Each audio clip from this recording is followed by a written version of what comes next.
Welcome to a special bonus episode of Late of the Rings. My name's John, and even in their mighty company, I shall not now be ashamed. It is my good friend Emery. Hello, John.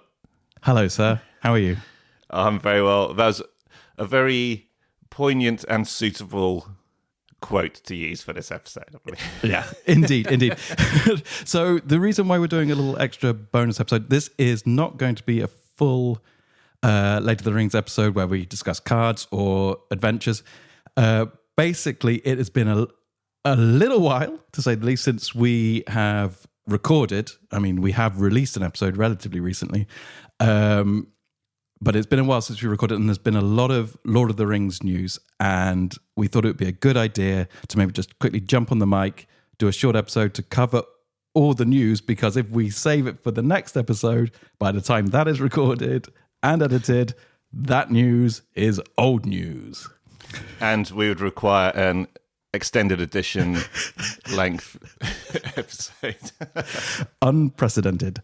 So there has been lots of Lord of the Rings news to do with shows and films and the game. But what I would like to start with is I think we need to acknowledge the passing of a great actor in Bernard Hill, who, of course, played King Theoden in the Lord of the Rings films. So, yeah, it was a little while ago now. I think it was in April or May that he passed away. And it's in May, yeah. Yeah. So, I mean, we won't dwell on it, but I do think we will pay tribute to this man, because I think everyone is aware that we really love Theoden as a character, and Bernard Hill really, really captured him so well on screen. Yeah, absolutely. I think I've said on the podcast before that Theoden's journey, certainly in the films, was possibly my favourite out of anybody. So obviously when I read the book, and there's so many amazing stories, of course. But yeah, I think he brought so much to that character. He was so perfect for it, wasn't he? Yeah, really. He just made it his own. And, he's of that stock, isn't he? Where he's got that sort of gravitas. A hugely versatile actor anyway, when you look through his career. But yeah, I think in my mind's eye, I kind of, sometimes, you read a book, of course, and if there's an adaptation, you see that, and how it looks is very different to what you imagine. And we've spoken about this kind of thing before. I find it quite difficult now to separate the image of Theoden in any way from Bernard Hill's portrayal, to be honest, because it just seemed so perfect and so right. That was a great bit of casting, and of course he just did a magnificent job of it, didn't he? Yeah, I couldn't agree more about how you say, you can't separate. I think if we ever get round to rereading Lord of the Rings, which we've mentioned once or twice, we really should. Yeah. I think we will. I think it will be very, very hard to not see Bernard Hill's face in our mind's eye when reading. Yeah. I think.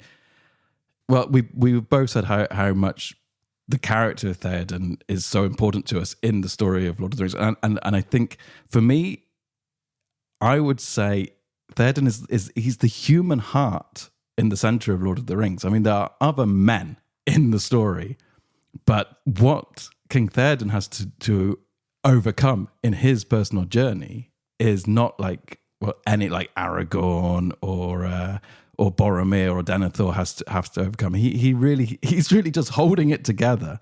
And I think the way that Bernard Hill portrayed that, a whole array of emotions, from burying his son to his emotional speeches to Eowyn that she's not being left behind, that he's passing on the kingdom to her. And it's I get goosebumps just thinking about it, of course. So am I, yeah. No, I think that's absolutely it. I think we've spoken before, haven't we, about the sort of mirror of Theoden's journey and Denethor's. And they're quite similar in that they're from not quite broken houses, but houses that have seen sort of better days under a lot of threat. Yeah. And they both lost sons.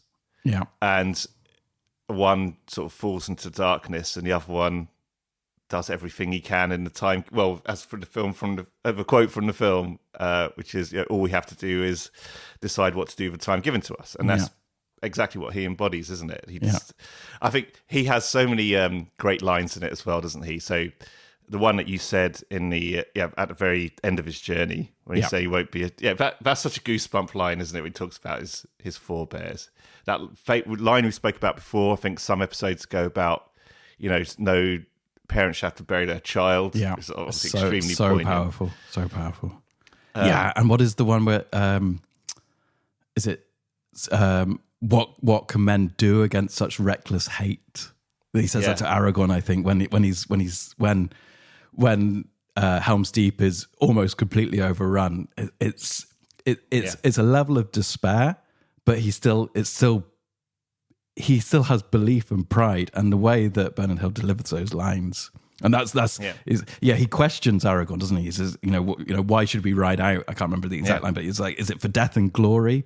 And then Aragorn says, no, it's for Rohan, it's for your people. And I think that's when he comes back with the horn of Helm Hammerhand will sound in the deep one last time, and then Gimli's off.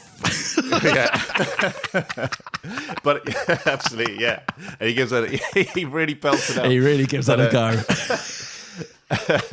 but that's exactly it, isn't it? It's like he says later it wasn't Theoden, it was Aragorn who, saved, because he needed that help. But then but he used it. Like, he listened, and then that other line which comes to mind is when they don't have enough men, they feel, before they're going to fight for Gondor. And one of his men says, we don't have enough men, and he says, no, we don't, but we'll meet them in battle none for less. And that's such a such a kind of like pride thing, isn't it? Everyone puffs out their chest and we're going to do this anyway. And that's the journey he's been on, and it's his mind is completely clear, and it's such a it's a beautiful journey, and the way it's portrayed by him is just like you said, absolutely perfect. And it was quite interesting to see him, because I had no idea he was going to be in it. I avoided all the hype, and so it was very pleasing to see the Bernard Hill hype, the Hill hype, as they called it. But I didn't. I guess that was before.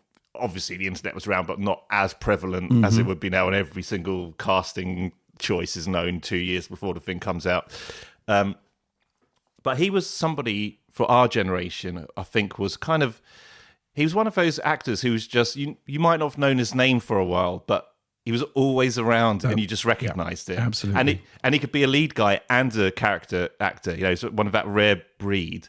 I think the first time I saw him was probably in Shirley Valentine. Oh, yeah. I think, and it's such a brilliant film that. I've not seen that for years. It's probably, I'm not sure, would that have been popular outside the UK, do you think, that film? It's very hard for me to answer that. Yeah, it's hard. But you never know. It's weird, isn't it? The things that seem quintessentially British, you'd think would never cross over. Sometimes they absolutely do, and it's just very hard to figure out how or why.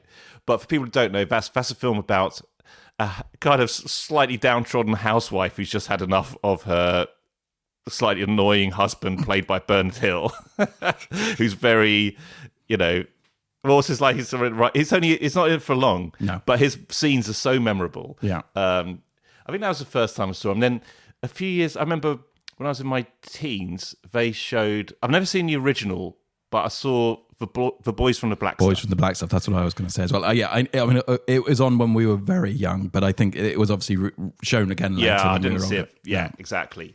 And it was the episode. And that's about 5 or 6 guys in Liverpool, I think it was in the early 80s, where the economy's just kind of died, and they're trying to work basically. And gives a job. Yeah, that's it. That was the famous line, which kind of it seeped into the culture, didn't it? And it was his episode that really was the one that stuck in my head. And it was essentially like 5 or 6 mini plays, wasn't it? Like they used to do on, I guess, the glory days of British television. Sound too old. And he was brilliant in that. And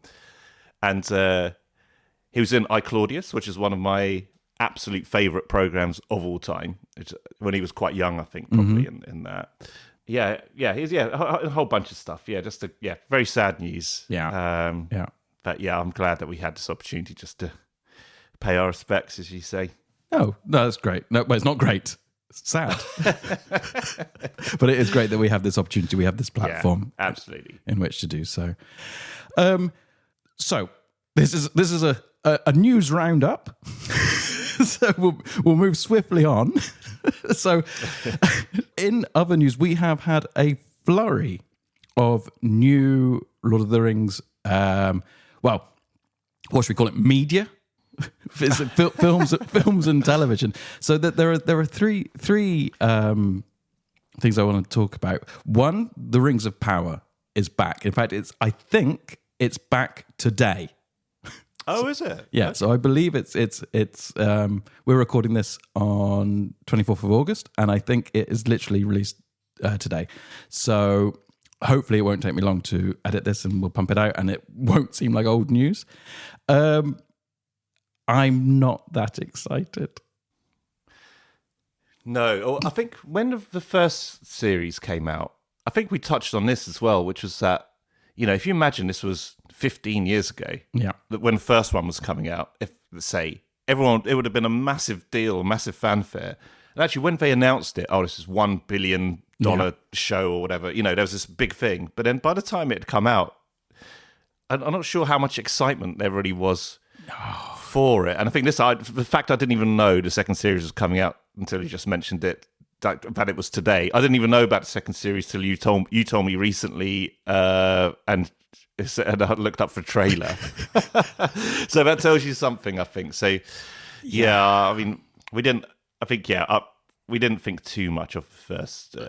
That's an understatement. I really thought it was poor. I mean, I will watch it. I mean, I think it would be remiss of someone who records a Lord of the Rings podcast to not pay attention to what else is happening in the Lord of the Rings universe, if you like. But I'm just. But is it even that though?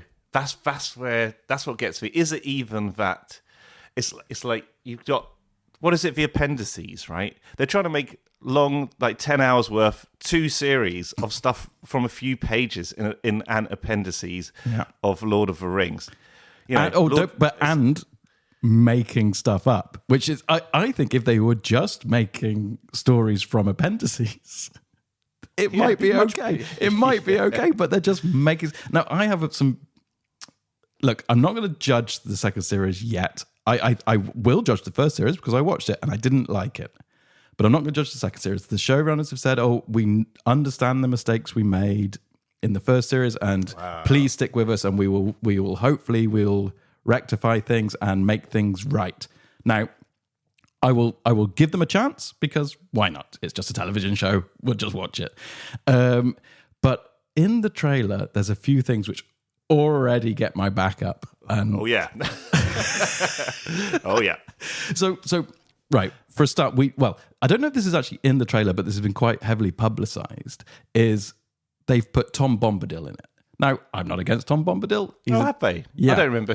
Maybe I just didn't recognize him from the trailer. I'm not sure he is in the trailer, but it is publicized that Tom Bombadil's going to be featuring. Now, what is in the trailer, which relates to Tom Bombadil in the book, are the Barrow Wights. Now, the Barrow Wights were, and if you've forgotten, because they're not featured in Peter Jackson's films. So the Barrow Wights they're very, very scary, actually. They're one of the scariest bits in the first book, Fellowship of the Ring. They are these wraith-like creatures that live in the Barrow Downs. And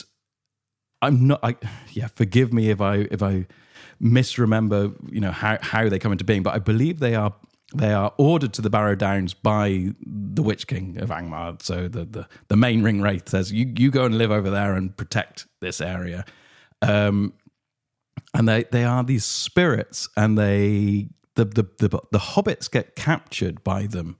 That's right. Just after the Tom Bombadil scene. And it's really quite scary, that it's been quite a normal adventure to this point. They've seen some elves, they've met happy Tom Bombadil who's been dancing around. Totally normal. Yeah, like totally what happens to you and I taking a stroll in the English countryside. some elves, some giant magical creature. Barrows, and the funny thing is, barrows actually exist. Yeah, exactly. So they get captured by the Barrow Wights, and it's scary. And Tom Bombadil rescues them. Spoilers. Yes. Sorry. And then from the Barrow Downs, I believe that's where the hobbits get their swords from, apart from Sting, of course. Sting's not a hobbit. He's the singer with the Police. His axe is more of an axe. His big bass guitar. But I think that there is an armory. Oh, maybe I'm completely misremembering it, but I believe there's a Numenorian armory in the Barrow Downs. And that's where the hobbits get their swords from. Now, okay, bring this full circle back to the Rings of Power. I am very, very nervous that the showrunners have just gone, hey, you know that stuff that wasn't in the films? That everyone talks about how Tom Bombadil wasn't featured in the films and the Barrow Wights weren't featured in the films. Well, guess what, guys? We've put them in the TV show. It's like, yeah, but you don't have to. No, so this is... Okay, so two things on that. First of all, I think that scene which you're referring to, I think Peter Jackson, didn't he basically put that in the Hobbit film in a different... It was like one of some cave, a giant's cave or something, where they all found... you're thinking... No, isn't that the Goblin King's cave? Then they have weapons in there? And then there's a crack at the back. They find the weapons in there, and I can't remember. I can't remember the film now, to be honest. No. But anyway, that was one thing. But yes, absolutely. So I think we spoke about this before when talking about things like, like some of the Star Wars stuff, like Solo, I think I mentioned before, where it's like, what do we possibly know? I've got some Star Wars stuff to come on to in a minute. But yes, carry on. Yeah, no, but because it was like that, yeah. You're already touching on one of the things which is already getting my back up. Okay. Yeah, so it's like, yeah, what do we possibly know? What can we possibly put in? Let's put that in. And to me, that really just takes away so much. And this is another point I want to make from seeing the trailer, is it removes so much of the mystery of things and makes the world much smaller if you put all of that stuff into short form piece. And then I don't know. I don't like to judge. I know that people watch trailers and write reams and reams of essays about them and all this stuff, which doesn't make any sense to me. But just watching the trailer, just seeing what was in it, I guess one thing that bothered me was just seeing this kind of humanized form of Sauron, kind of seemingly battling with Galadriel, and it's like you've taken away two of the most mysterious characters in the entire thing. Yeah.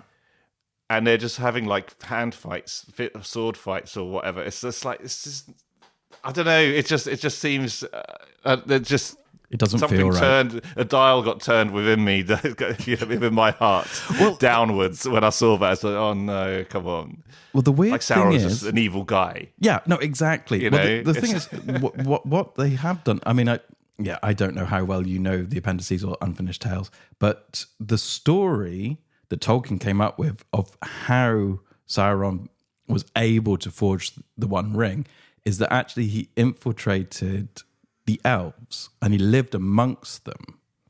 Okay, that's right, and that's how he was able to forge the One Ring in secret. And it looks, from what I've seen in the trailer, that's what they're showing. They're going to show Sauron is now. It's going to be played by two actors, I think, and then he'll have taken an elvish form, and he will be.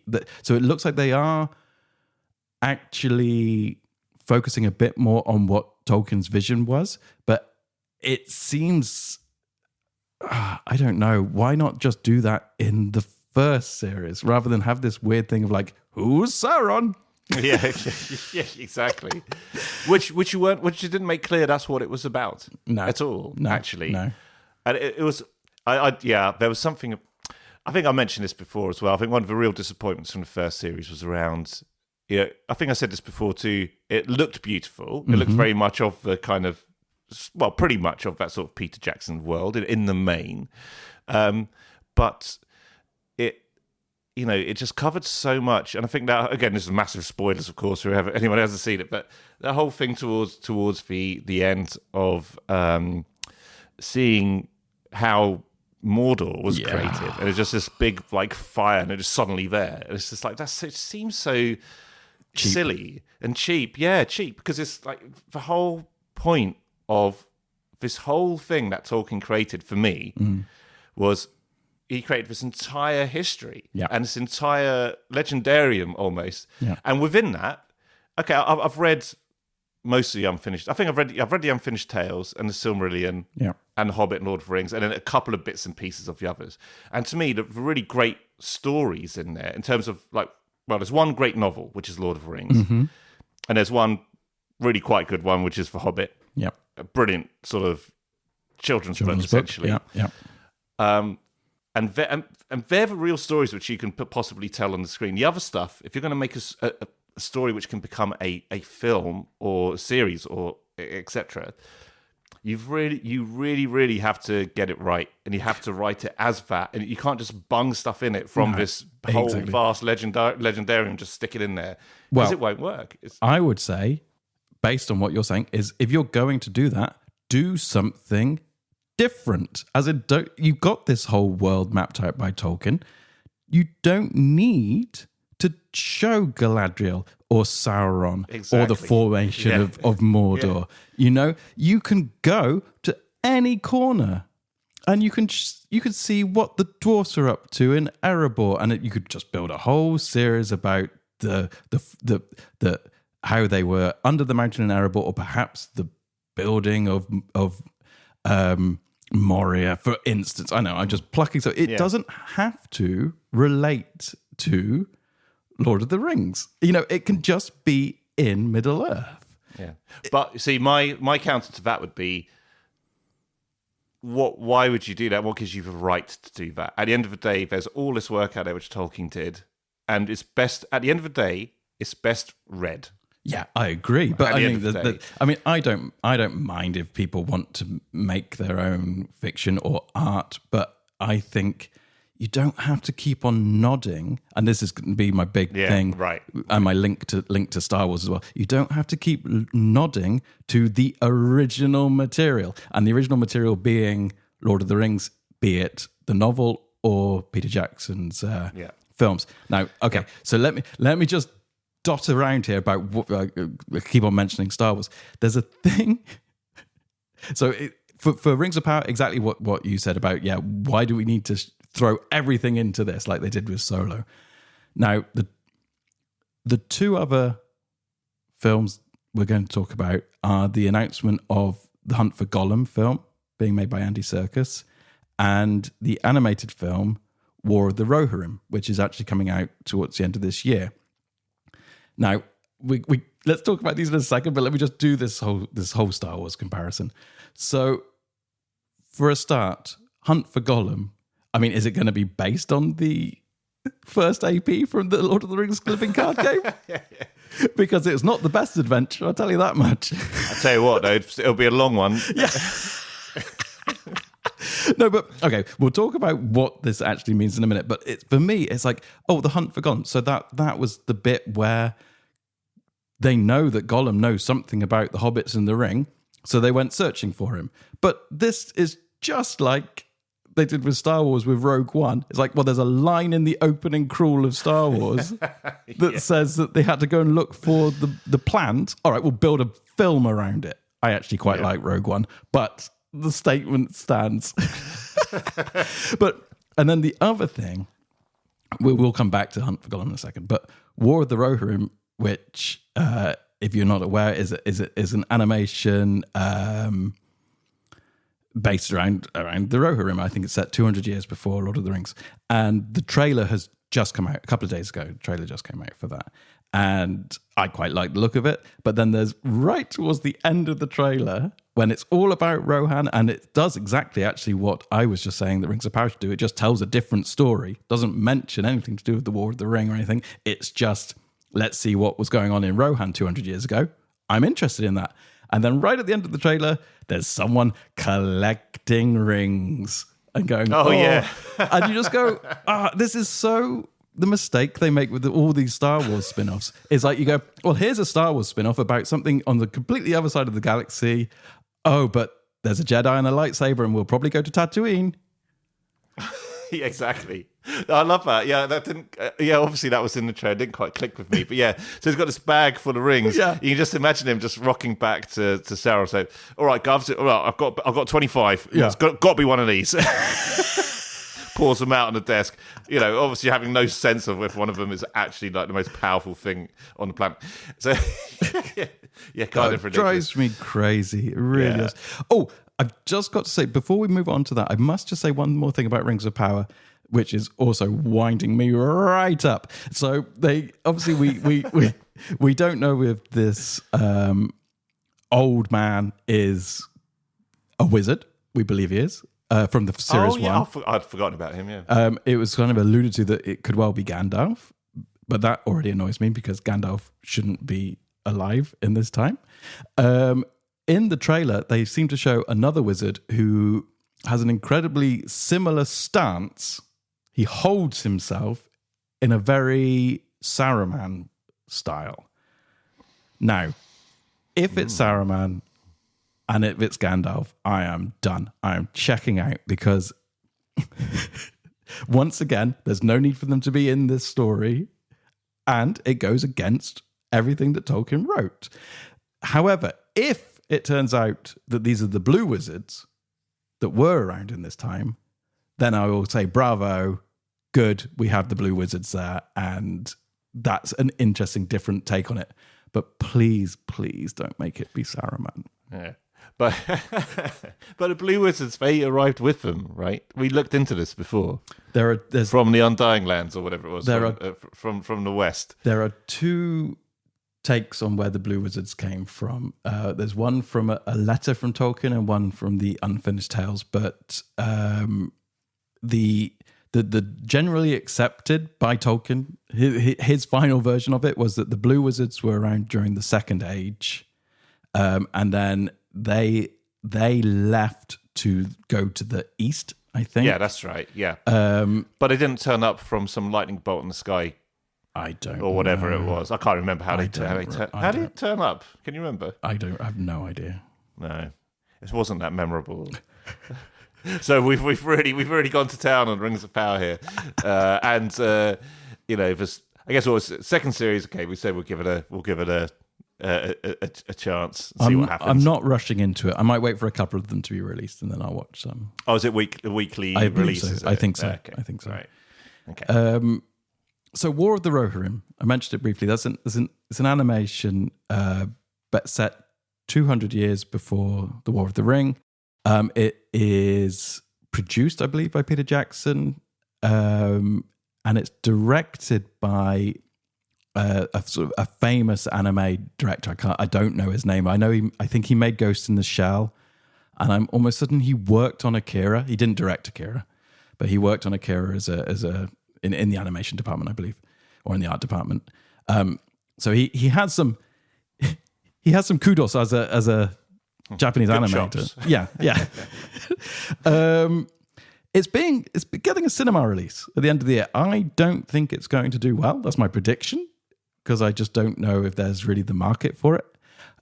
But I would say I am more excited by this than I am Rings of Power, purely because of some of the things I've said previously, that at least it feels like it's trying to do something different.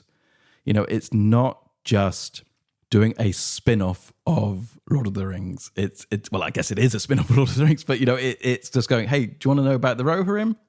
Here's a cartoon. And I also have quite a soft spot for the Ralph Bakshi cartoon. Like I watched that a lot when I was a child. So there's something about seeing Lord of the Rings in animation which feels very close to my heart. And I just like the idea that there's something different out there. And it's not just, I mean, we love Weta Workshops, don't get me wrong. Love everything they did and what they created to create that world. But it's nice to see a different take. It's the same as when we look at the art on the cards. It's nice to see someone else's interpretation of the whole Lord of the Rings and Middle Earth in general. But who knows? Yep. Yeah, I guess so. I mean, I must. Maybe that's where. Yeah, that's a good point about the animation of Lord of the Rings, and that I was never that keen on it. I remember seeing it when I was young, and I remember feeling it was a bit drawn out, and I didn't get the bit where they showed, was it the orcs or something, who showed us kind of like this weird live action thing. Yeah, that's right. And the whole thing just didn't chime with me, and I thought, I don't know, the whole world of it just didn't grab me for whatever reason. Which, whatever, that's not, I was a kid, so it is what it is. But I guess for me, I've got a weird relationship with animation as an adult, which I guess is probably a bit of a silly stance. I don't have that much. I haven't watched that much of it. So obviously, when I was a kid, watched loads of stuff. I said before in this podcast, I'd watched some of the classic Disney stuff, which was amazing. And there are some animation I absolutely love. Like you mentioned, both Akira and Ghost in the Shell. And Akira is absolutely amazing. Mm-hmm. Ghost in the Shell, I think, is great. I don't think it's on the same level as something as Akira personally. No, but still, they're both really kind of in that particular form. You can do these really amazing high concept pieces, which is what they are. Especially Akira. Well, they both are actually really high concept, really stylized. Really stylized. Like, Akira is massively stylized the way, and it looks unbelievable. Even now, Akira is just what a piece of work. But in terms of telling a story which is meant to be in this kind of historical, pseudo-historical context, I'm not sure if something like... I watched that trailer, and it just didn't evoke feelings of Lord of the Rings in me when I watched it. I'll be perfectly honest. I'll give it a chance. Like I say, I'm not going to go in closed-minded about it. I'll watch it and hopefully be nicely surprised. But yeah, I didn't get really excited. Think, oh yes, here's a story about the Rohirrim. So yeah, let's see how it pans out. Because I think the other thing as well is, we spoke earlier about Bernard Hill and what he brought to that character. Yeah, that's another, and I'm sure people have written essays and theses on this stuff. But the ability to have a performance of an animated character as opposed to a human being being shot on film. There is obviously a sort of discrepancy there. And don't get me wrong, obviously I'm sure there'll be people jumping up and down as I say that. Obviously there are a whole bunch of incredible characters in the animated world. But I think to be able to, I don't know, I've got a bit of, let's see, I'll be open-minded about it, but there is a bit of doubt in my mind as to, can you do that kind of thing in this particular specific world through the form of something like anime, which does have, whether maybe it's me, I don't know, but there's something about it when I see it, I just think of anime. I think of Japanese, fairly modern animation is what I think. And that's not what I think when I think of the pastoral, your countryside history of something like Lord of the Rings. I think that's absolutely fair. But for me, this is why I'm quite excited for it. Yeah, for precisely that reason. Yeah, for precisely that reason. Fair enough. It's nice to see a different take. And you know what? I agree with that, actually. I would say, give something else a go. Rings of Power has tried to be, let's do what Peter Jackson did and try to do what we can, and it hasn't really worked. But you're right. At least this is saying, let's have a completely different take on it and see where it goes. So from that point of view, I'm definitely much more looking forward to seeing that than Rings of Power. So talking about what Peter Jackson did, he's back, baby. He's back, baby. So he has teamed up with Andy Serkis and Philippa Boyens for, an announcement of a new live-action film called The Hunt for Gollum. Yeah, is that what it's called? Could be. Could be Hunt for Gollum. Could be a Hunt for Gollum. It's definitely not a Hunt for Gollum. There aren't many hunts for Gollum. Hunt for a Gollum? Hunt for the Gollum. So he's got called Gollum, and then when the DC get their hands on it, it'll be called the Gollum. Yeah, absolutely. There isn't much news, apart from they are all very excited. That's what I seem to read a lot. They're all very excited to return to Middle-earth. I don't know what to think about this. I mean, no idea. I mentioned it earlier. It just seems like they've taken a tiny bit of the book. It wasn't even in the book. It was only in the Unfinished Tales that Gollum got captured and tortured. And they've taken that and they appear to be making a film of it. I mean, I presume, and it is a presumption, that is the story, that it's not the hunt for him prior to Lord of the Rings. Does that mean that they have the rights to that stuff then? Because I thought they only had the rights to the appendices and Lord of the Rings. The rights issue is in a massive blender at the moment. So I don't know the answer, but I do know it is in a blender. So the lawyers have got involved. Yeah. Oh God! So Beast will be released. Maybe it's a completely separate entity. They just made up a story, but which is, I guess fine. But also, I don't know. I just don't need to see more Gollum. I know. I think that's the thing, isn't it? It's like you watch Lord of the Rings as a film or read it as a book. Well, no, let's take the film because that's what we're talking about here. And it's literally like a 60-second bit. When he says, I looked everywhere for the creature Gollum. Let's make a film of it. And that is it, isn't it? And then he said 2 words, Baggin Shah, when he got tortured by... Yeah. And don't know what happened to him after that. No. But that's all we need to know. It sets off this mystery, but also what it really sets off is, geez Louise, the hobbits are in trouble. Yeah, absolutely. We need to do something. And so it sets the action in motion. Boom. That's why it's there. It's not fair to say, what they're thinking, man, I wonder what Gandalf was up to when he looked everywhere for the creature Gollum. You imagine him sort of like looking under rocks and having a little chill out, smoking a bit of, no, not under there. Bit of hobbit weed or whatever it's called. Hobbit leaf, sorry. leaf. Aye, it's a weed. Yeah, exactly. No, that's not that, but yeah. How's the hunt for Gollum going, Gandalf? Well, Saruman of many colours.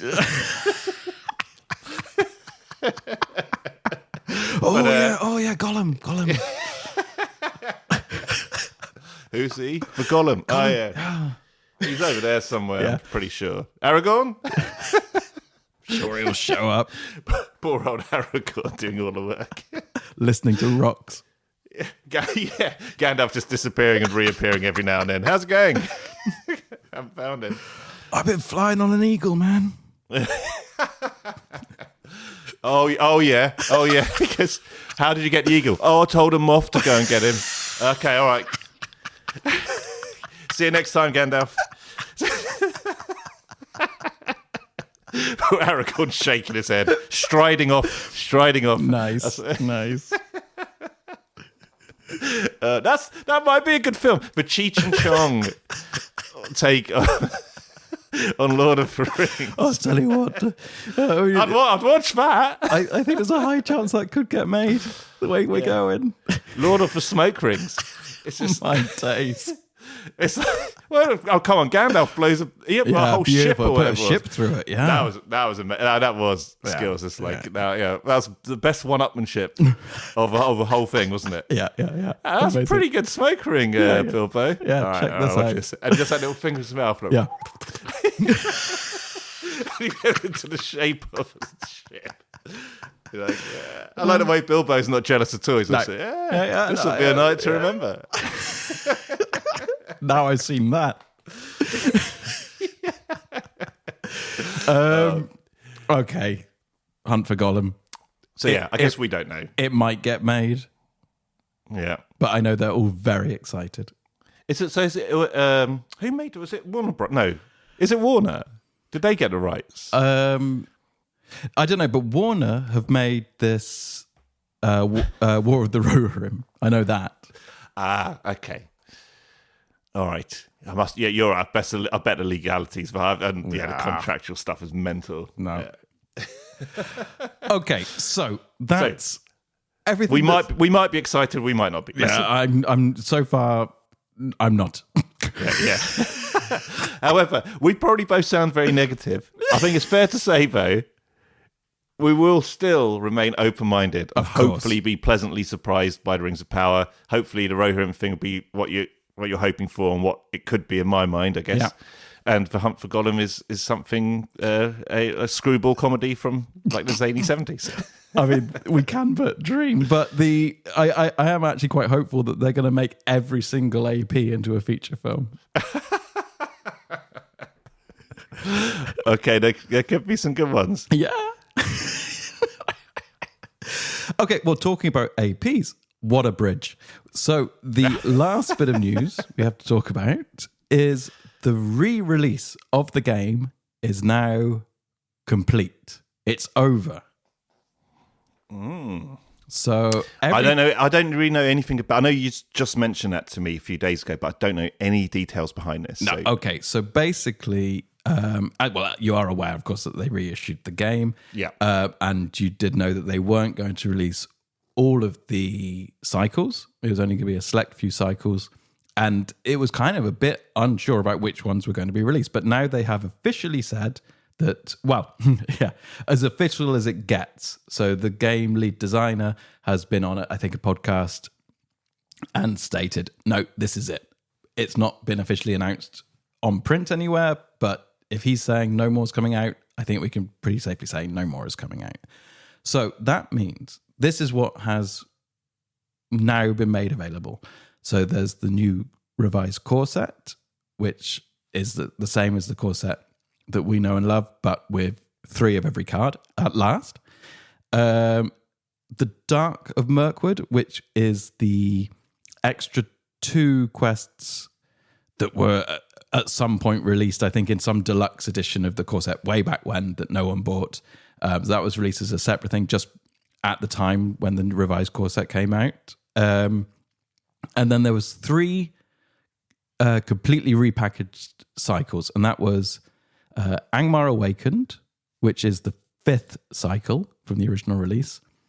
So just to remind everyone, in case you need reminding, so a cycle is made up of a deluxe box and then 6 APs. So actually it's 9 adventures in total. So a deluxe box always has 3 adventures, and then there are 6 APs that are released following that.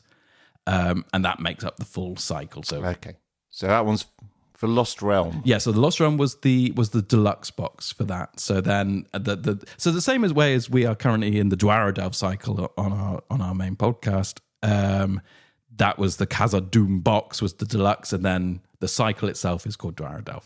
So the 5th cycle was Angmar Awakened, which contained the Lost Realm, and then the 6 APs that followed. Sorry, did I say 5th or 6th?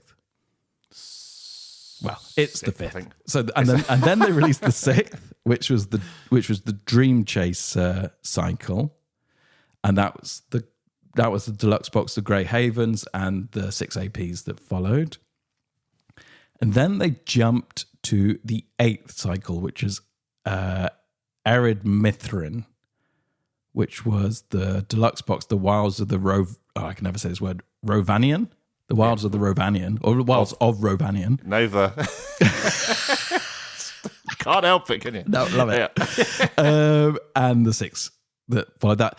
And then alongside those, they also reissued the Saga boxes, but not the Hobbit, so just for the Lord of the Rings. Interesting, okay. And that's now been concluded with, I think the final thing which was released is either the Ered Mithrin or The Return of the King. But basically, it is done.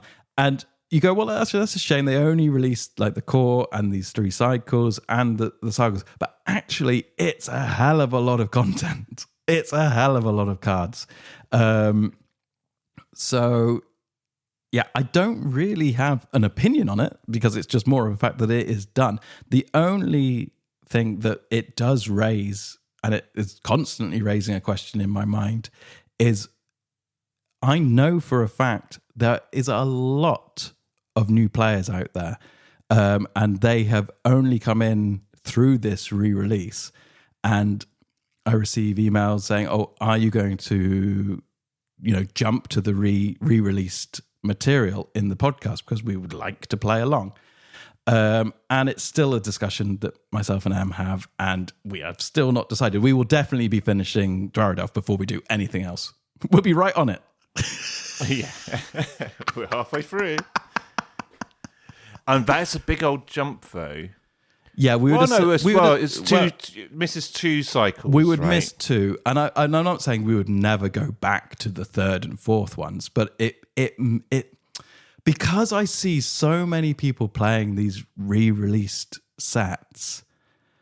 There's part of me which goes, well, yeah, there is something to be said for, welcoming them into Late of the Rings. Now it's finished. It's just late enough. What have they done about all the cards that you get, the player cards you get in those interim ones? Are they just not available? They just don't exist. Well, they do exist, but just not for new players, which is very sad. So, well, actually, that's not 100% true. So when the core set was re-released, they also released 4 starter decks. You may remember we talked about them on the podcast. Yeah. And these were, I think there was an Elvish one, there was a Dwarven, a Rohan, I think, and probably Gondor. If I had to guess what it was, no eagles. No eagles. Which actually, I've read this on the Reddit thread. People are pretty upset they don't get to play with the eagles, and I can understand why. Your favourite? It's like, yeah, I know. Although I haven't played with eagles for a long time, I need to go. And no secrecy, I guess. And no secrecy. That's my favourite. Yeah. Yeah. But then again, I have no idea what the Angmar Awakens cards hold. So obviously we bought all of the sets. Yeah. But I haven't even. I make sure I don't look at the cards until I've got to that. I agree. Sort of cycle. Yeah. That's why it's because I don't want to. Well, first of all, I want to play the cards within the cycle, and then maybe if I go back later, I can mix and match or whatever from ones later on. But yeah, I like. It's nice to keep them secret and have a nice, and something safe. to look forward to. Yes, always. But yeah, it's an interesting one, isn't it? I mean, did they ever say why they decided to do those ones in particular and not the others, or why they even? It just seems a bit odd to me. Is that did they sort of do it and think? And I guess they were going to see maybe it would have to reach a certain amount of sales maybe before they did all of them, or was that their plan all along? Or I think this was the plan all along. When they first announced it, they said that they would not. Well, they said they would release some, but not all, and that was in the press release. That some and not, but not all of the cycles. And I think these ones are held on in high regard for sure. I know that fans of the game are clambering for more, of course. What always struck me as odd is they never released Mirkwood. It makes no sense that they didn't release that first cycle, because half of the cards already exist in the core set. of course. Oh, so it was only for deluxe ones in the core set. Yeah, of course. Yeah. Oh, so Hunt for Gollum Doesn't exist. Hence the reason that they need to make a film. But they're some of my favourite quests, I've got to say. Oh, I know we're only kind of 1/5 of the way, 1/6 of the way through this whole thing, but from what we've played so far, because that's got, I've got the list here, haven't we? So the 6 in there, we had Hunt for Gollum, Yeah. Conflict at the Carrack, Yeah, classic. Journey to Rosgobel, Eagles. Although you can't, we struggled with Eagles. The Hills of Emyn Oh, I have to say that again. Yeah. Now, that was one, I think you said that one divided opinion. It does, But yeah. I love that one. Mm-hmm. That's a very questy one, isn't it? Yeah. The Dead Marshes, Mm-hmm. and Return to Mirkwood. I really like that one. Yeah. Yeah, there are 2 or 3 crackers in there, to be fair. Yeah, but there's also some really good player cards. Yeah, that's the thing, isn't it? I'm trying to remember. Yeah, those early ones you get past the core set. Yes, that's right. Yeah. Well, you get all of those Rohan ones, which aren't in the core set. Maybe they're in. They're probably pack, in. They're probably in the Rohan starter deck. Yeah, exactly. Yeah. But what about all those? Yeah, okay. But all those lovely spirit cards as well. Yeah. I guess it's hard to tell about seeing the cards, but I guess Dwarrowdelf is basically ignored completely. Yeah. As is Against the Shadow. Is that the next one? Yes. So that's and Ringmaker, right? Yeah, I don't know enough about. No, Against the Shadow. That's the Numenor one. Yeah, that's the epically difficult. Oh, is it? Spoilers.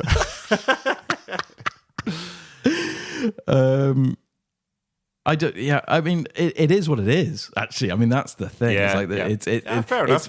Yeah. But so basically, the if it's fact brought that new players in, it's a good thing. Yeah, it's a good thing. It is a good thing, of course. So really, it's more the news is it's over, guys. So enjoy what you have, and in a way, it's at least we can stop speculating. You know, this is done. We're done. It is done. Isn't that a Frodo line? Yeah. Sorry. So yeah, at least there's no more speculation to be had. And then now the only thing is for us to continue a discussion as we get to the end of this cycle. Like I say, we're obviously not going to stop doing Dwarrowdelf. So you can hear us talking about Dwarrowdelf for at least another 2-3 years. No, yeah, we need to get through it, don't we? I wonder if we're churning them out so fast, maybe we can do them in parallel. Nice idea.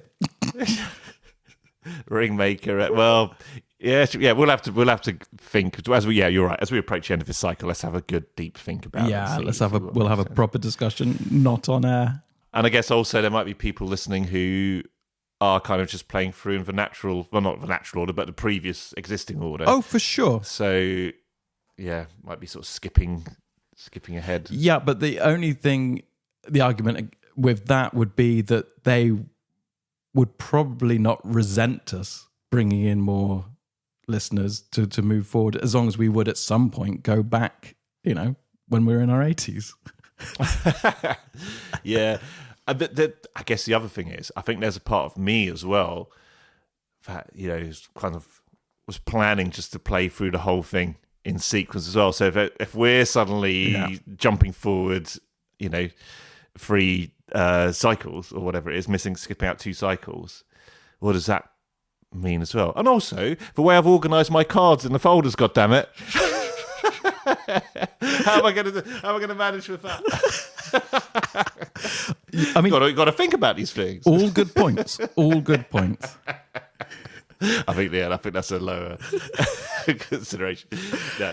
Okay. No, but it's good to know. So yes, it sounds like it's final. It's done. Yeah. And like you say, it is what it is. And yeah, I guess so those ones are still in print now, are they? Yes, absolutely. Yeah. But none of the older ones are. They're just gone forever. They're long gone. And like I said, there's a lot of content. On paper, you go, oh, really? It's only the core set, those 3 cycles in the sagas? Yeah, that's a lot. That's going to take you a long time to play through. How many cycles are there in total? There's 1, 2, 3, 4... 9, is it? 5, 6, 7, 8, 9.